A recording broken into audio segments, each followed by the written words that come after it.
अस्सलामुअलैकुम वरहमतुल्लाहि वबरकातुहू। मुहतरम अज़ीज़ों और दोस्तों, निकाह और शादी में महर की हैसियत वजूब की है, यानी निकाह और शादी में महर मुतय्यन करना ये वाजिब है।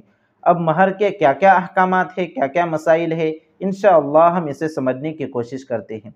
तो याद रखिए कि सबसे पहला मसला कि महर कितना मुतय्यन करना चाहिए। तो इस सिलसिले में शरीयत का हुक्म यह है कि महर कम से कम 10 दिरहम हो, यानी 10 दिरहम से ज़्यादा ही हो।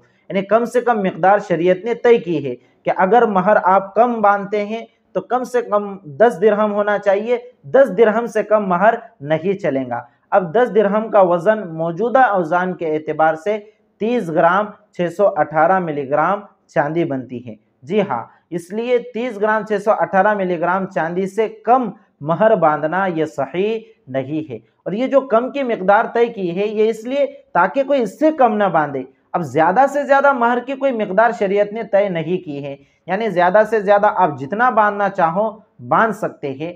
सिर्फ यहाँ पर एक बात का ख्याल रखना है कि इतना ज़्यादा बांधना कि शोहर बाद में उसको अदा न कर पाएँ, या फिर सिर्फ नामवरी के लिए, इज़्ज़त के लिए, शोहरत के लिए ज़्यादा महर मुतय्यन करना ये भी सही नहीं है। बल्कि इखलास के साथ अगर आपकी हैसियत है, ज़्यादा माल अल्लाह रब्बुल इज़्ज़त ने आपको दिया है तो आप ज़्यादा महर भी बांध सकते हैं। इसी तरह महर फ़ातिमी भी दे सकते हैं। महर फ़ातिमी क्या है?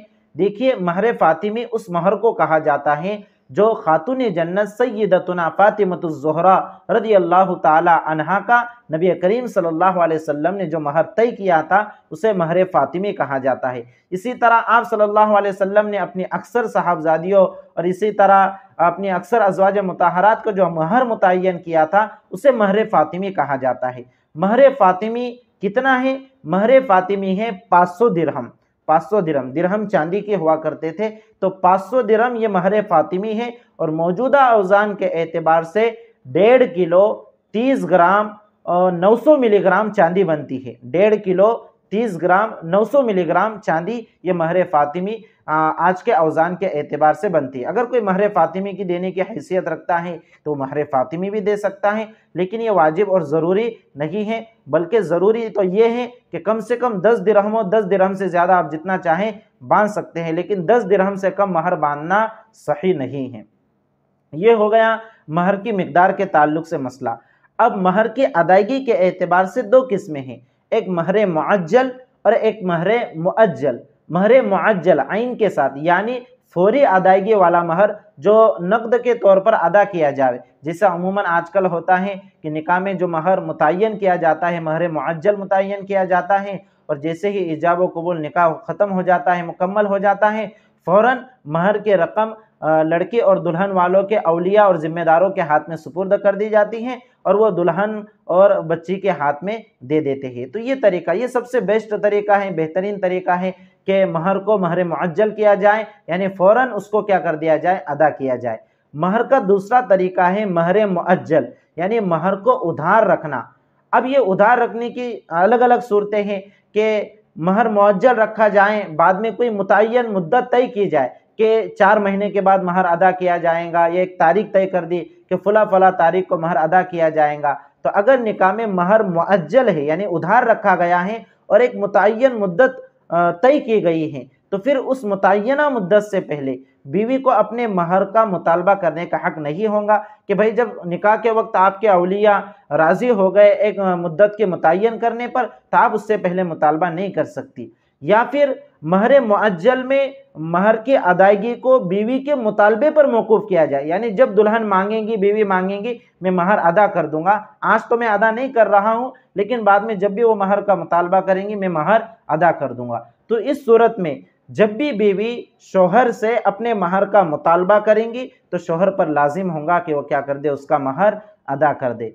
और अगर महर मुअज्जल में, यानी उधार महर में कोई मुद्दत मुतय्यन नहीं की गई या फिर बीवी के मुतालबे पर मौकूफ़ नहीं किया गया, तब भी महर का अदा करना ये शौहर पर लाजिम होता है।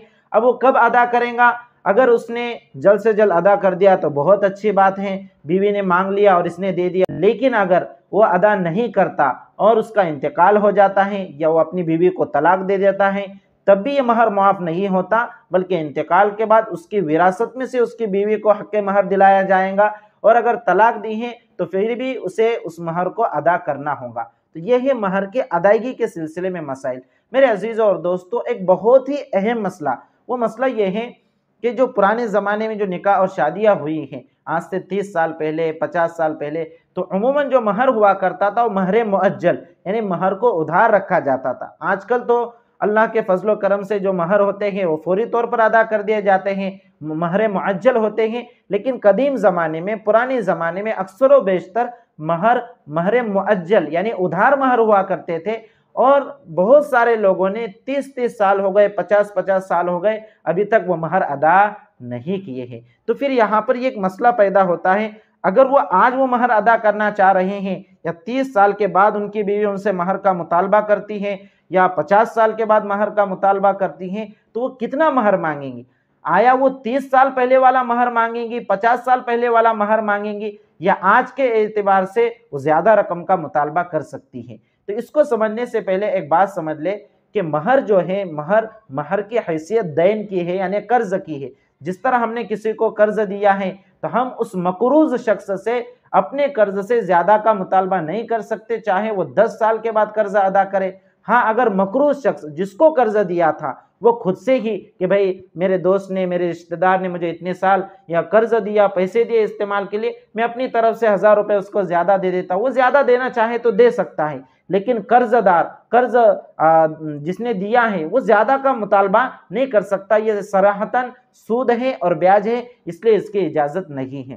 اب یہ مسئلہ سمجھنے کے بعد آپ بخوبی جان گئے ہوں گے کہ 30 سال یا 50 سال پہلے اگر روپیوں پیسوں کی شکل میں اگر کسی کا مہر متعین کیا گیا ہے، مثال کے طور پر 500 روپے یا 1000 روپے اگر مہر متعین کیا گیا ہے، جو اس زمانے میں یہ 10 درہم یا اس سے زیادہ کی رقم بنتی تھی، تو آج کے دور میں اگر بیوی مطالبہ کرتی ہیں تو وہ اتنے کا ہی مطالبہ کر سکتی، اس سے زیادہ کا مطالبہ نہیں کر سکتی۔ اگر وہ مطالبہ کرتی ہیں تو یہ ایک طرح کا سود اور بیاج کا مطالبہ ہوگا، جو کہ شریعت میں جائز نہیں ہے، حرام ہے۔ لیکن شوہروں کو چاہیے کہ وہ از خود سے وہ کیا کرے، جو مہر متعین کیا ہے، مثال کے طور پر 30 سال پہلے 500 یا 1000 روپے مہر متعین کیا تھا، چونکہ 500 اور 1000 کی آج کے دور کے اعتبار سے کوئی حیثیت نہیں ہے، تو آج کے دور کے حساب سے وہ اس رقم میں اضافہ کر کے دے، یہ تو جائز ہے، بلکہ یہ اور بھی اچھا ہے اور شرعاً پسندیدہ بھی ہے۔ تو یہ زیادہ بڑھا کر دیتا ہے تو اس میں کوئی حرج نہیں ہے، لیکن بیوی زیادہ کا مطالبہ نہیں کر سکتی۔ تو یہ ہے مہر کے سلسلے میں جو مسائل عموماً پیش آتے ہیں۔ بہت سارے قدیم زمانے کے جو لوگ ہیں، بزرگوں نے ابھی تک مہر ادا نہیں کیا ہے، ان کو چاہیے کہ مہر ادا کر دے۔